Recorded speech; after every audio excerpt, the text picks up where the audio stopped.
இந்த அப்ரகடப்ரா அப்படிங்கிறது எந்த மதம் எதெல்லாம் சொல்ல முடியாது. அந்த காலத்து ஹீப்ரூலேருந்து வந்திருக்குது. நிறையா இதை கண்டுபிடிச்சி வச்சிருக்காங்க. எனக்கு என்ன தேவை இருக்குன்னு முதல்ல தேடுங்க. இந்த மாதிரி அப்புறம் ஹீப்ரூ மந்திராஸ் இல்லை மேலே மந்திரம் எவ்வளோ நான் கொடுத்துருக்கேன் தெரியுமா? உங்களுக்கு தெரிய கூட தெரியாது என்னென்னு. அந்த மாதிரி எழுதணும். சும்மா 10,000 1 லட்சம் அப்படிலாம் எழுதக்கூடாது. இந்த மாதிரி எழுதணும். வாழ்க்கையில் இருந்தால் நீங்கள் ஒரு கொள்கையாக வச்சுக்கோங்க. இல்லை கொஞ்சம் எல்லாத்தையும் கற்று வச்சுக்கோங்க. அது ஒரு நாள் உங்களுக்கு உபயோகமாகப்படும்.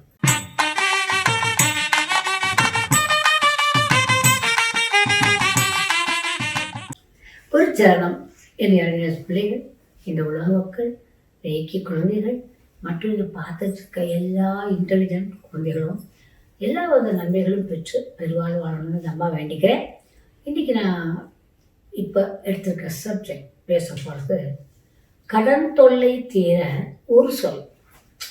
கடன் தொல்லை தீரணும். இந்த கடன் நிறைய 100% எல்லாருமே அம்மா கடன் தொல்லை தீரணும், என்ன செய்யலாம்? கடன் தொல்லை தீரலாம், என்ன செய்யலாம்? நம்பர் 1 கடன் தொல்லைக்குன்னே பார்ட் ஃப்ளவர் இருக்குது. அது நீங்கள் கேட்டு நீங்கள் எலிஜினஸில் தான் வாங்கிக்கணும். அது வெளியே சொல்ல முடியாதவங்க வாங்கிக்கணும். அது ஒரு காம்பினேஷன். நம்பர் 1 ஆச்சா. நம்பர் 2 கடன் தொல்லைக்குன்னே உங்களுக்கு என்ன இருக்குது? மணியை எப்படியெல்லாம் நம்ம வரவழைக்கலாம் அப்படின்னு நிறையா விஷயம் நான் பேசியிருக்கேன். நிறையா விஷயம் நான் பேசியிருக்கேன். மணி நம்ம எப்படியெல்லாம் இது பண்ணிக்கலாம் கொஞ்சம் போட்டு பார்த்தீங்கன்னா தெரியும் இல்லையா? எப்படி ஸ்டோன்ஸ் யூஸ் பண்ணணும், ஸ்டோன் வாட்டர்ஸ் எப்படி யூஸ் பண்ணணும், அதெல்லாம் நான் கொடுத்துருக்கேன். அதை பார்த்துக்கோங்க. இப்போ சொல்ல போகிற சொல் ஒரு சொல் அப்ரகடப்ரா. நல்லா இருக்குல்ல? இது அந்த காலத்தில் நாங்களாம் எதுக்கத்தான் அப்ரகடப்ரா அப்படிம்போம். அந்த அப்ரகடப்ராங்கிற ஒரு மந்திர சொல். அது ஃபாரினில் ரொம்ப யூஸ் பண்ணுவாங்க. அதுக்கு ரொம்ப அதெல்லாம் விட்டுருங்க, வேண்டாதெல்லாம் விட்டுருங்க. தன்னை அதாவது வேண்டாததை அழிக்கிறது தான் எனது அப்ரகடப்ரா. அப்போ கடன் இருக்கு, அதை அழிச்சிடும். ஒரு இது மந்த்ரா அப்படிங்கிறது என்ன? ஃபாதர் சன் ஹோலி ஸ்பிரிட் அப்படின்னு சொல்லுவாங்க. எனக்கு அப்படி இந்த பைபிளில் ஒரு கதை ஞாபகம் வந்துச்சு. நான் பைபிள் படிக்கிற வழக்கம் உண்டு. அப்போ பைபிள் ரெகுலராக படிச்சுட்டு இருந்தேன். இப்போ கொஞ்ச நாள் இல்லை. படிச்சுட்டு இருந்தப்ப அது எனக்கு ஒரு வார்த்தை ரொம்ப ரொம்ப பிடிக்கும். பீட்டர் தண்ணியில் நடக்க வைப்பார் ஜீசஸ். இவர் போட்டில் இருப்பார். பீட்டர் பீட்டர் கமான் அப்படிப்பா. நான் இங்கிலீஷில் படித்த பைபிள். அது கமான்னொடனே அவர் வாட்டு நடந்து வருவார். ஒரு கடத்தில் பக்கத்தில் வர்றப்ப ஒரு கையை தனி மேலே கூட தொகை உள்ள போயிடுவார். வாட் பீட்டர் அப்படின்னு சொல்லிட்டு அவர் கையை தூக்கி ஜீசஸ் கூப்பிட்டு வர்றார். கூப்பிட்டு வந்தோடனே நான் இப்போ நினச்சி பார்ப்பேன், ஆஹா Jesus why not you come to me, I want to walk on the water அப்படின்னு நினச்சிப்பேன். அதாவது மதங்கள் அப்படிங்கிறதெல்லாம் வேற கண்ணா, நமக்கு பிடிக்கிறதுங்கிறது வேற. அதை நீங்கள் எல்லாம் புரிஞ்சுக்கணும். இந்த அப்ரகடப்ரா அப்படிங்கிறது எந்த மதம் எதெல்லாம் சொல்ல முடியாது. அந்த காலத்து ஹீப்ரூலேருந்து வந்திருக்குது. நிறையா இதை கண்டுபிடிச்சி வச்சுருக்காங்க. அது மாதிரி அது மட்டும் இல்லை, அவர் ஒரு வார்த்தை கேட்பார். பீட்டர் என்னுடைய ஃபாதர் அப்படின்னு சொல்லுவார் ஜீசஸ். சொல்கிறப்ப ஒரு தடவை என்ன பண்ணுறாரு, பீட்டர் கேட்பார், Jesus could you please show me your father அப்படின்னா, உங்கள் அப்பாவை காப்பாற்ற மாட்டேங்காரு, உங்கள் அப்பாவை எனக்கு காமிக்க மாட்டீங்களா அப்படின்னு கேட்பார். உடனே அழகாக திரும்பி ஜீசஸ் சொல்கிறார், Peter don't you know the father and the son is one அப்படின்னு கேட்குறாரு. The father and the son is one அப்படின்னு சொல்கிற என்ன அர்த்தம்னா, அப்பா வேற மகன் வேறையா அப்படிங்கிற கேள்வி கேட்குறாரு பீட்டர்கிட்ட. எனக்கு அந்த கேள்வி வச்சு ரொம்ப நாள் யோசிச்சுருந்துருக்கேன். இவர் எதுக்கு ஃபாதர்னு சொன்னார் அப்போ அப்படின்னு எனக்கு ஒரு கேள்வி. தொட்டோட சரியாக்குன யாரு? ஜீசஸ் தானே. அதை வச்சு தானே இந்த கலையை வந்துச்சு. அவர் மட்டும் தொட்டா அப்படி இதில் கிடைக்காதா அப்படின்னு கேட்டதில் மிகவும் இதை பண்ணார். ஒன்று கேட்கணும், பிரபஞ்சத்துக்கிட்ட கேட்க தெரியணும். ஹவு டு கடப்படா அப்படி கேட்கணும். அதுக்கு உண்டான ஃப்ரீக்குவன்சியில் போய் பிரபஞ்சத்தில் கேட்கணும், தேடணும். எனக்கு என்ன தேவை இருக்குன்னு முதல்ல தேடுங்க. உங்களுக்கு தேவை என்ன இருக்குன்றது தேடணும்ல. அதுவே தெரியாது. எனக்கு 10 லட்சம் வேணும், எதுக்கு? அதுக்கு வேணும்ல இல்லையா? கரெக்டாக கேட்கணும். இத்து ஜீசஸ் அப்படி கேட்கணும். நான் ஜீசஸும் கேட்குறேன். இந்த பாருங்க, எனக்கு ஜீசஸ் அல்லா எல்லாரும் என்னோட இருக்காங்க, நான் அப்படித்தான் சொல்கிறேன். புரிஞ்சிச்சா? எங்களுக்கு ஏதோ கொடுத்தவங்க கடவுள் இல்லையா? ஏதாவது ஒரு போயிட்டீங்கன்னா, ஒரு உடம்பு முடியல, ஒரு டாக்டர்கிட்ட போகிறீங்க. டாக்டர்கிட்ட போன உடனே அது நல்லா இருக்குன்னு வச்சுக்கோங்க. நீங்கள் உடனே ஏங்க இந்த டாக்டர் என்ன ஜாதி, இந்த டாக்டர் எங்கே படித்தாரு, என்ன வயசுக்கு இதெல்லாமா கேட்டுட்டு இருக்கீங்க? அந்த நேரம் நமக்கு உயிருக்கு ஆபத்துக்கு இல்லை ஆக்சிடென்ட் ஆகி கிடக்கு, அதை கொண்டு போய் காப்பாற்றி கொடுத்தா அது பிரச்சனை, தீர்ந்து போச்சு பிரச்சனை. அதை விட்டுப்பட்டு நம்ம வந்துட்டு குலங்கோத்தம் யாரும் பார்க்கறது இல்லை. அவை கரெக்டாக நாட்கணுங்களா நீங்க சொல்லுங்க, புரிஞ்சுதா? யாரும் அதெல்லாம் பார்க்க மாட்டோம். அதெல்லாம் சொல்லுவோம், கடவுள் மாதிரி வந்து காப்பாத்துறீங்க, நீங்க தான் கடவுளே எங்களுக்கு அப்படிம்பாங்க. இது ரொம்ப தானே கேட்டுக்கோம், புரிஞ்சிச்சா? கடவுள் மாதிரி வந்து காப்பாத்திட்டீங்க அப்படிம்பாங்க. அதனால கடவுள் எங்க இருக்காருன்னா நீங்க மனசுக்குள்ள இருக்காருங்களா? இல்லை எல்லாரும். ஆனால் நமக்கு ஒரு சொல்லிக்கிறதுக்கு ஆள் வேண்டியிருக்கு. அதுக்காக கணேசா, சிவா, சுப்பிரமணியா அப்படிலாம் கூப்பிட்டுக்கிறோம். அம்பாவை கூப்பிட்டுக்கிறோம், இங்கே ஜீசஸை கூப்பிட்டுக்கிறோம், அல்லாவை கூப்பிட்டுக்கிறோம் இல்லையா? அந்த மாதிரி பண்ணிக்கிறோம். அவ்வளோதானே ஒழிய ஒரு அல்லா மந்திரா சாமி. ஆமாம், எத்தனை வருஷமா என்னென்னலாம் ஜாலப்படுறது தெரியுமா? நீங்கள் வந்து போத்துறீங்க, படித்து பார்த்தீங்கன்னா தெரியும் அது எவ்வளோ விஷயம் பண்ணுதுன்ட்டு. இல்லை ஒரு முஸ்லீம் மந்திரால அதுக்கு அப்பா அள்ளி விலாசம் விஷயங்களை இந்த மாதிரி. அப்புறம் ஹீப்ரு மந்திராசம் இல்லை மேலே மந்திரம் எவ்வளோ நான் கொடுத்துருக்கேன் தெரியுமா? உங்களுக்கு தெரிய கூட தெரியாது என்னென்னு. அவ்வளோ நான் கொடுத்துருக்கேன். ஒவ்வொன்றும் வந்து ஒவ்வொரு இதில் செக்டர்லேருந்து வருது கணக்குலா கொடுத்துட்ருக்கேன். புரிஞ்சிச்சா? இதை எப்படி எழுதணும், எங்கே எழுதணும் அப்படின்னா கடன் இருக்கு. ஐயா சும்மா நான் இப்போ கோடிக்கணக்கில் பேசினா பழக்கம். 1 கோடி ரூபா கடன் வச்சுக்கோங்க.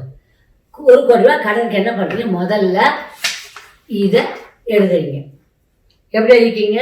டண்டடாக்கான்னு அப்படி வரிசையாக அப்படி எழுதணும். முடிவு எப்படி இருக்கு பார்த்தீங்களா?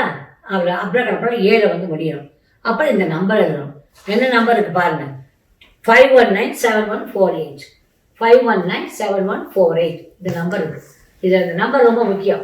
51971448 இது ஒரு ஏஞ்சல் நம்பர். அப்புறம் கடப்படாவே ஒரு மந்திர சொல் அப்படிதான் சொல்லுவாங்க. புரிஞ்சா? இதுக்கு பின்னால உங்களுக்கு எந்த தொகை வேணும் அப்படிங்கிறத நீங்க எழுதிடுறீங்க. எழுதிட்டு என்ன பண்றீங்கன்னா வினிகர்னு விற்பாங்க. சாட்டர்டே அன்னைக்கு, சனிக்கிழமை அன்னைக்கு சனி ஓலையில எழுதிட்டு அது என்ன வினிகர்னு ஒன்று இருக்கும். அவங்களாம் வினிகர் தான் யூஸ் பண்ணுவாங்க. அதை தெளிச்சுட்டு இதை எரிச்சிடணும் சாட்டர்டேல. புரிஞ்சிச்சா? மற்றபடி சும்மாவே அப்புறம் கடப்பா எழுதி நீங்கவும் வச்சுக்கலாம், அதுவும் தவறு இல்லை. புரிஞ்சுதோ? புரிஞ்சா கணுங்களா? இது வந்து இங்கிலீஷ் இது சூப்பர் திங். புரிஞ்சுதா? இப்போ பின்னால அமௌண்ட் எழுதணும், முன்னால நம்பர் எழுதணும். இங்கே நம்பர், பின்னால என்னது உங்களுடைய அமௌண்ட் எழுதணும். இந்த பழமை நம்ம நாட்டு பழத்தில் எழுதியிருக்கோம். அது வந்து அப்புறம் கடப்புறா மந்த்ரா. இப்போ ரூபாயை வந்து பின்னால இந்த மாதிரி எழுதணும். நீங்கள் பின்னால உங்கள் எவ்வளோ ரூபாய் கேட்குறீங்களோ அது இந்த பேட்டர்னில் எழுதணும். இப்போ ஒரு 10 லட்சம் போட்டிங்கன்னா 10 லட்சம் அப்படியே குறைச்சி 1ல் வந்து முடியணும், ரூபாய் அப்படின்னு முடியணும். அந்த மாதிரி எழுதணும். சும்மா 10,000 1 லட்சம் அப்படிலாம் எழுதக்கூடாது. இந்த மாதிரி எழுதணும். இதை நீங்கள் அப்படியே வந்து எடுத்துக்கோங்க, எப்படி எழுதிக்காங்க பார்த்துக்கிட்டு அந்த மாதிரி எழுதுங்க. சும்மா எழுதி பிரோஜனம் இல்லை. புரிஞ்சிச்சா? இதை மாதிரி எழுதிட்டீங்கன்னா அது எப்போ இந்த மைத்திரேய முகூர்த்தத்தை இதுக்கு யூஸ் பண்ணிக்கலாம். சனிக்கிழமை சனி வாரியம் இதுக்கு யூஸ் பண்ணிக்கலாம். அதுக்கப்புறம் நான் நிறையா உங்களுக்கு நல்ல நாட்களை பற்றி பேசுகிறேன். அமாவாசை, பௌர்ணமி, உங்களுடைய பிறந்த நட்சத்திர நாள், உங்களுடைய இந்த நம்பர் குசா நம்பருக்கு நாள், அந்த மாதிரி உங்கள் நாள் இல்லை யார் கடன் பண்ணியிருந்தாலும் அவங்களுடைய இதை எடுத்து நீங்கள் பேசிக்கலாம். புரிஞ்சிச்சா கண்ணுங்களா? இதை பண்ணி பார்த்துட்டு சொல்லுங்க. அதுக்கு உடையில என்னை கேட்ட கேள்வியை பற்றி கேட்போம். என்னை கேள்வி எடுத்துட்டாங்க இல்லையா, ஒரு கேள்வி பதில் சொல்லிடுவோம். என்ன கேட்டாங்கன்னா, நீங்கள் சொன்னதெல்லாம் நீங்கள் செஞ்சு பார்த்தீங்களா? நல்ல கேள்வி. நீங்கள் சொன்னதே எல்லாம் செஞ்சு பார்த்துருக்கீங்களா அப்படின்னா கண்ணுகளா அதனாலதான் கண்ணுகளா உங்க முன்னால் இப்படி பேசிட்டு இருக்கேன் இல்லையா? புரிஞ்சுதோ? இல்லாட்டா 73 வயசுல நான் கோயப்பா அப்பா நடக்க முடியலப்பா, ஒரு கம்பு குடிச்சு கொடுக்குறீங்களா, சாப்பாடு கொடுக்குறீங்களா? சான்ஸே இல்லை. என்னுடைய எஃப்எக்ஸ் அப்படின்னு சொல்கிற கிராஸ் ட்ரெயினர், நான் ஜிம் வச்சுருக்கேன். வீட்டில் 1 மணி நேரம் அடிப்பேன் ஜிம்மில். சைக்கிளிங் 1/2 மணி நேரம். ரோயிங் இருக்குல்ல, அது கரெக்டாக 15 நிமிஷம். அதுக்கு மேலே அடிக்கக்கூடாதுன்னு சொல்லியிருக்காங்க.